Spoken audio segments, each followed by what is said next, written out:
are just outside of Sabiha Gökçen Airport on the Asia side of Istanbul. I just caught a taxi because it's 6:10 p.m. and I need to catch a 9:20 flight to Beirut in Lebanon. And due to a series of unfortunate events, I had to fly into this other airport on the other side of Istanbul in another continent in order to try to catch my flight. We're running on a taxi meter here. I hope I don't get screwed. I think it's going to be about $40 to $45. We'll see. Enjoy me as we go to Beirut, inshallah, hopefully. We really can't afford to lose time, but here we are at the gas station because the driver is out of fuel. So yeah, we have still 3 hours before the flight, but the road from Gökçen Airport to Istanbul Airport is notoriously bad. It's only 80 kilometers, but sometimes it takes 2.5 hours to get there. So I don't know, we'll see. I think we'll get there though. Okay, we made it to Istanbul Airport. It took about 1 hour, including the gas station stop, so that was good. He charged me $55. That was about $10 more than I expected. But to make this flight, yeah, I had to pay it. I think the bus would have been about $5, so it's literally, 11 times more expensive. Yeah, check it out. This is my first time at Istanbul Airport at night, and it looks pretty cool.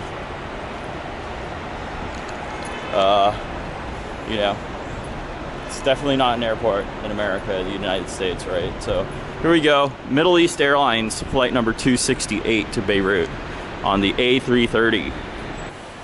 The departure board says go to N38. We're at B, so we have to go all the way C, D, E, F, G, H, I, J, K, L, M, N 38. So I will see you over there. Oh, look, something's happening over here. Hopefully he's all right. We are at the N section here. It's 38. It's that way. I do see a line for Middle East Airlines, but that's all right. We're still 2 hours before the flight, so we'll have a look over here. You see, that's the line for Middle East Airlines.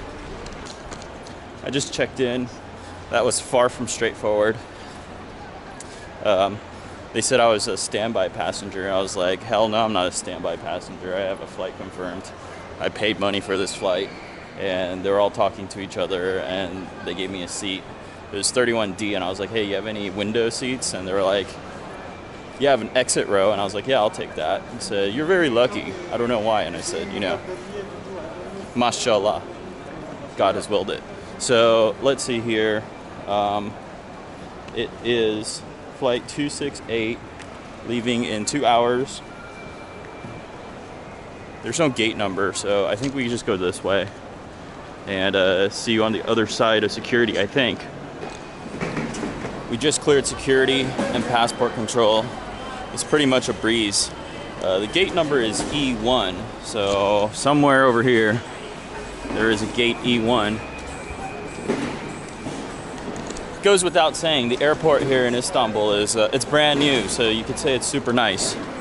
You see the Turkish Airlines logo up there. This is the home of Turkish Airlines.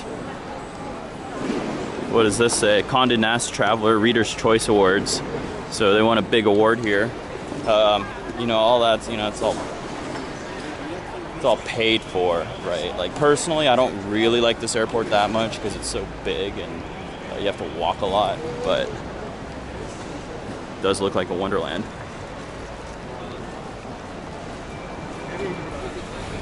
This is the food court.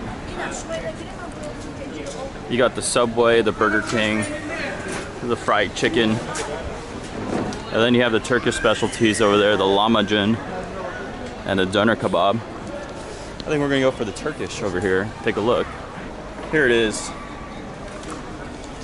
Usually you pay, I think, like about $1, but here you pay $10 because it's the airport.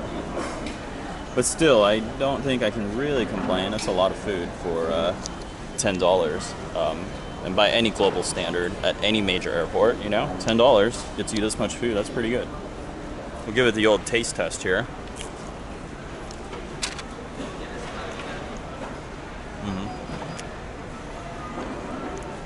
So it could have been seasoned a little better, but the crust and the bread is spot on.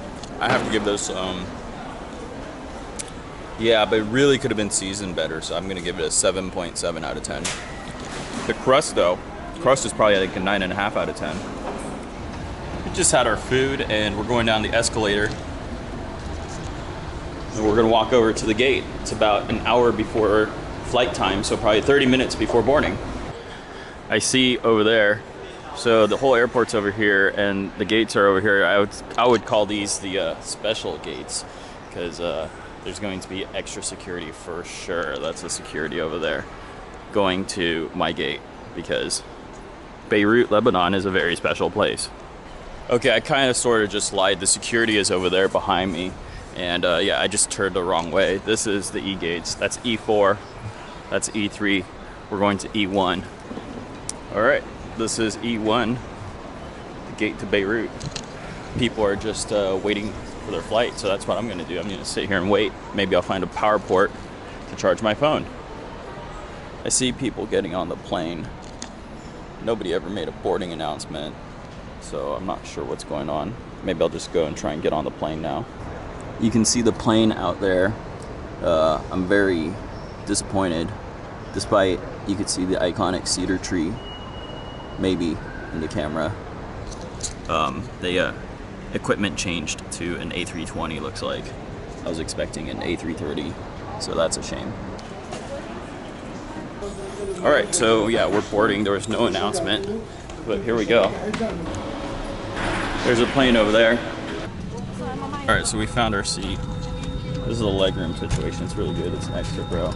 Hello and welcome aboard Middle East Airlines. طيران الشرق الأوسط يرحب بكم. نبدأ رحلتنا بإلقاء نظرة على إشارات السلام. Before we take off, I want to take you on a different kind of journey. So listen carefully to the safety instructions. نرجو منكم الإصغاء. لسلامتكم يرجى وضع الحقائب في مقفولة التسجيل فقط.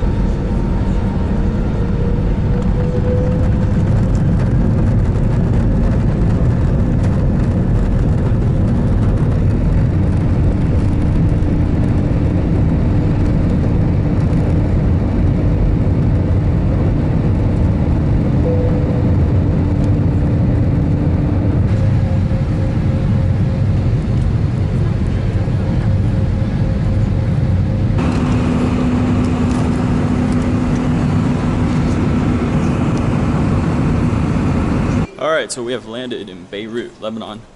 This is the airport here when you get off the plane. I honestly passed out, went to sleep after the in-flight meal, which was actually better than it looked. Ham sandwich, orange juice. The brownie was not that good. Water, and then they came around and served tea. The seat didn't recline, but it was an exit row. And yeah, I didn't check out the bathroom, but it's an A320.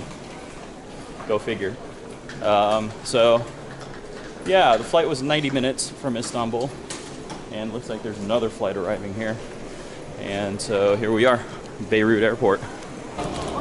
We just cleared passport control, and that was no joke. That probably took like an hour, and so that was not fun at all. It was just the line moved very slow, but once we got there, you know, the guard was all too happy to give me a stamp.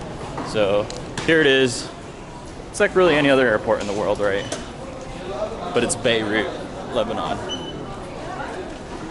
I ordered a car on booking.com for $13 to take me to the hotel, so that's what I'm gonna do. Hopefully this guy's waiting for me with my name, but we'll have a look. Okay, so we made it into the hotel. It looks pretty nice, actually. Look at this bathroom. Super fancy, super big. I'm only here for like 2 nights, but yeah, so a guy was waiting. I paid with my credit card before, so I didn't pay the guy anything. It was $13 to come to the airport to this hotel. And yeah, I don't know anything about Beirut, so I don't know where I am. Let's have a look here. All right, I finally got it open. Here we go. Oh, a nice little balcony here. There's Beirut. So yeah, I paid the guy $13 on booking.com to drive here. He drove me in a Mercedes-Benz. The camera, you know, he was not, you know. So here we are. And the trip was good.